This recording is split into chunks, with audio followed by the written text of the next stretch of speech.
Hello friend, मैं हूं अजय और आज की वीडियो में बात करने वाले हैं नेटफ्लिक्स की one of the best Indian underrated series के बारे में। तो तुम कहोगे यार बेस्ट भी और अंडररेटेड भी, ऐसा क्यों?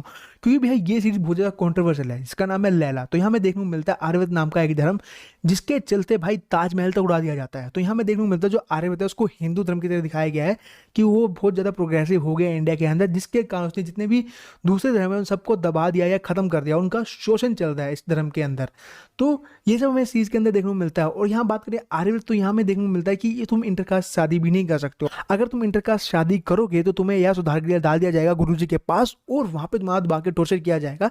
चाहे तुम्हें ड्रग्स देना पड़े, चाहे तुम्हें कूटना पड़े, या तुम्हें कोई और अदर मैटर यूज करना पड़े, पर तुम्हारा शुद्धिकरण किया जाएगा। तो ये बेसिकली ये सब सीरीज दिखाती है। इसके अलावा ये जो सीरीज है वो फ्यूचर बेस है। तो यहाँ में 2040 के बाद का टाइम पीरियड देखने को मिलता है, जहाँ पे मैं देखने को मिलता है कि इंसान ने जितना भी इन्वायरमेंट है वो सब कुछ खत्म कर दिया है। अब जो पानी और हवा है ना वो किसी सोने से कम नहीं है और इसके लिए मतलब जंग तक हो सकती है।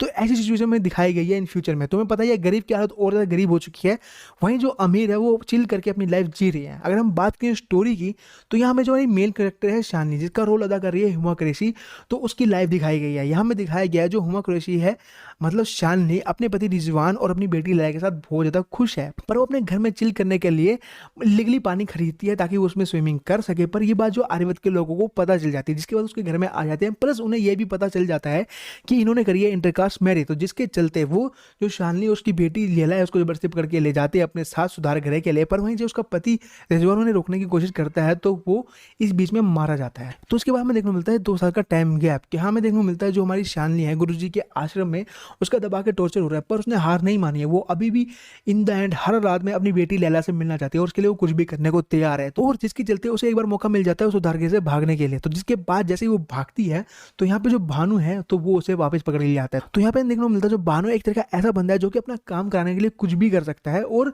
उसके सीने में दिल ही नहीं है भाई, सीधी बात है, उसके सीने में दिल नहीं है। उसका काम होना चाहिए चाहे उसके लिए उसे कुछ भी करना पड़े। पर आगे जाके इन फ्यूचर जब तुम इस कैरेक्टर को देखोगे तो तुम्हारी सोच बिल्कुल बदल जाएगी, क्योंकि यहाँ में बदलता है जो भानु कोई ऐसा आड़ा चढ़ा इंसान नहीं है भाई, वो स्वतंत्रता सेनानी है और वो जो देश को फिर से आजाद करना चाहता है गुरुजी और जोशी जी के हाथों से। वो चाहता है कि जो देश है फिर से पहले जैसा हो और यहाँ पे लोगों को फ्रीडम हो, जो चीज करना चाहते हैं वो फिर से कर सके। और इस सबको करने के लिए चाहे उसको खुद को सेक्रीफाइस करना पड़े, चाहे शालिनी को सेक्रीफाइस करना पड़े, या किसी मासूम या किसी को भी सेक्रीफाइस करना पड़े, वो इसके लिए तैयार है। और इसी के चलते आगे जाके हमें देखने को मिलता है जो शालिनी है वो भानु का साथ देने को तैयार हो जाती है, क्योंकि जो भानु होता है वो कहता है कि वो उसकी बेटी से मिला सकता है इन केस अगर वो जोशी जी को मारने में उसकी हेल्प करे। वहीं अगर हम बात करें शालिनी की, तो उसे आगे जाके पता चलता है जो उसकी बेटी है वो कोई और नहीं उसकी नौकरानी पालती है, और उसकी नौकरानी अब नौकरानी नहीं रही भाई, वो एक वेल्थी पर्सन बन चुकी है जोशी जी की वजह से। क्योंकि जो उसका पति है जोशी जी की गैंग में शामिल हो जाता है और उसकी तरक्की इतनी तेजी से होती है, मतलब वो देखे जो शालिनी है वो भी हैरान हो जाती है। पर वो अभी भी अपनी बेटी को वापस चाहती है, क्योंकि उसकी बेटी अभी एक अच्छी सिचुएशन में, पर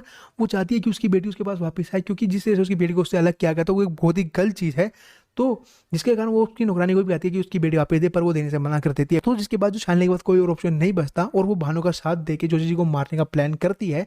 और यहीं पे हमें बहुत सारे ट्विस्ट एंड टर्न देखने को मिलते हैं कि क्या वो जोशी जी को मार पाएगी नहीं मार पाएगी। और जो उसकी बेटी है क्योंकि वो उसको पहचानने से मना कर देती, कहती है कि वो उसकी माँ नहीं है, वो जो नौकरानी होती है उसको अपनी माँ समझती है और उसी के साथ रहना चाहती होती है। पर जो शालिनी ऐसा बिल्कुल नहीं चाहती, वो चाहती है कि उसकी बेटी उसके पास हर हालात में आए। यहीं पे हमें देखने को मिलता है कि जो जोशी जी एक ऐसा डिवाइस बना रहे हैं जिसके कारण जितने भी अमीर लोग हैं वो एक शेल्टर के नीचे आ जाएंगे और फिर से उन्हें फ्रेश हवा पानी मिलने लग जाएगा। पर इसका एक साइड इफेक्ट है भाई, अगर जो हवा पानी मिलेगा इसके कारण जो एक केमिकल जो वो मशीन है वो मतलब शेल्टर छोड़ेगा, उसके कारण यार जो गरीब लोग हैं सबके सब मारे जाएंगे। और भानु ये बिल्कुल भी नहीं चाहता, तो वो क्या उस मशीन को भी डिस्ट्रॉय कर पाएगा नहीं कर पाएगा। तो वो सब हमें इस सीरीज के अंदर देखने को मिलता है। ये मैंने बहुत ही शॉर्ट में स्टोरी बता दी है, इसमें तुम्हें बहुत सारे ट्विस्ट एंड टर्न देखने को मिलते हैं। और ये सीरीज लिटिल बिट डार्क मतलब कह सकते हो कि सैड भी है, मतलब तुम्हें थोड़ा हिट भी करेगी दिमाग में अगर तुम सीरीज को कंटिन्यूसली देखोगे। तो मैं ये सलाह मानोगे तो एक एक दो एपिसोड करके देखना। इस चीज को देखने में खुद 2 दिन तक मेरा शौक में था कि मैंने क्या देख लिया, क्योंकि ये चीज लिटरली थोड़ी बहुत डार्क है, सैड है। मतलब ये तुम्हें कहीं से भी ऐसा नहीं कि खुश होने का मौका देगी, क्योंकि ये अलग ही वे में चलती है।